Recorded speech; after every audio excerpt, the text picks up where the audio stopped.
Welcome to కీటాక్స్. అధికారంలో ఉన్న ఆనందంలో లేని పార్టీ ఏది? ఇదిగో ఇది మా ఎజెండా, స్పెసిఫిక్గా మేము ఈ లక్ష్యం కోసం పనిచేస్తున్నాం అని ఇండివిడ్యువాలిటీ క్లెయిమ్ చేసుకోలేకపోతున్న రాజకీయ సమూహం ఏది? అన్నిటికీ మించి రాష్ట్రంలో ఉన్న పార్టీలన్నిటిలోకి డీలా పడుతున్న మొట్టమొదటి పార్టీ ఏది? ఈ ప్రశ్నలన్నిటికీ ఏపీలో చాలామంది టక్కున చెప్తున్న సమాధానం జనసేన. అవునా? జనసేన గురించి ఇలాంటి ఒపీనియన్ ఎందుకు ప్రబలుతోంది? ఎక్కడో అయితే పెద్ద పట్టించుకోకర్లా, సొంత క్యాడర్లోనే ఆ పార్టీలోనే ఆలోచన ఉన్న నాయకుల్లోనే ఇలాంటి ఫీలింగ్ ఎందుకు వస్తుంది? చూద్దాం. This is కీటాక్స్.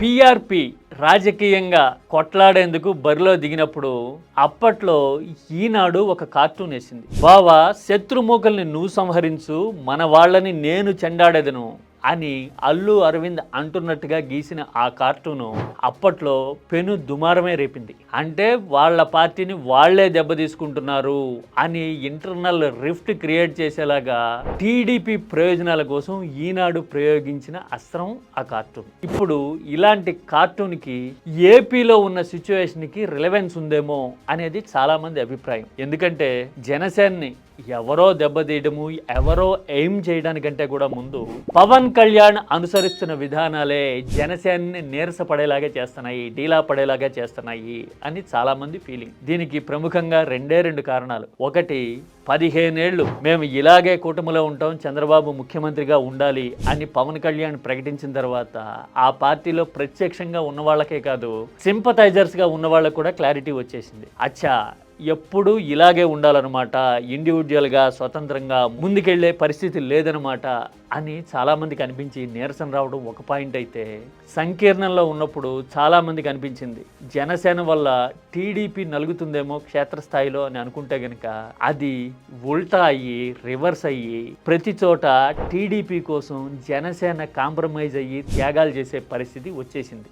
అంటే పొత్తులోనే ఉంటాము అని చెప్పారు కాబట్టి అన్ని నియోజకవర్గాల్లోనూ ఎదిగే అవకాశం పెరిగే పరిస్థితి ఉండదు. రెండోది, ఆల్రెడీ ఉన్న కొద్దో గొప్ప క్యాడరు లీడర్లు కూడా అలయన్స్లో పెద్ద పార్టీగా ఉన్న టీడీపీ కోసం కాంప్రమైజ్ అయిపోవాలి అనే సంకేతాలు వచ్చిన తర్వాత క్షేత్రస్థాయిలో ఒక రకమైన నిరుత్సాహం, నీరసం రావటమే కాదు, భవిష్యత్తు ఏంటి అనే ఆలోచన జనసేనలో ఉన్న వాళ్ళలో అందరిలోనూ కలగటం అనేది సర్వసాధారణంగా జరిగింది.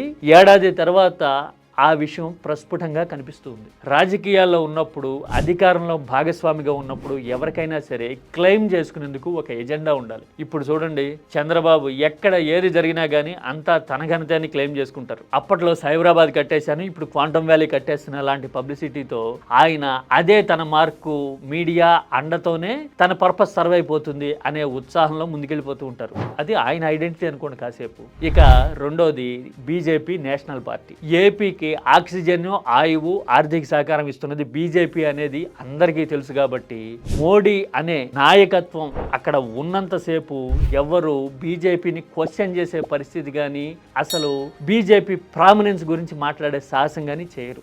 ఇది బీజేపీ ఐడెంటిటీ. మరి జనసేన విషయము, జనసేన దేనికోసం నిలబడుతోంది? జనసేన ఐడెంటిటీ ఏంటి? జనసేన స్టాండ్స్ ఫర్ వాట్ అంటే గనక ఇది మా ప్రపోజిషన్ అని చెప్పడానికి ఏం కనబడుతోంది? ఇది ఆక్రోశంతోనో ఆరోపణ చేయడానికో చెప్తున్న మాట కాదు.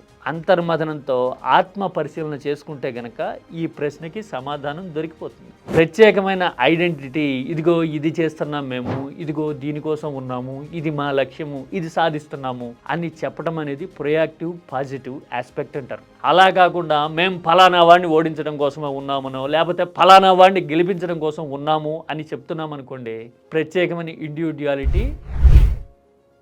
This is the major question in AP politics.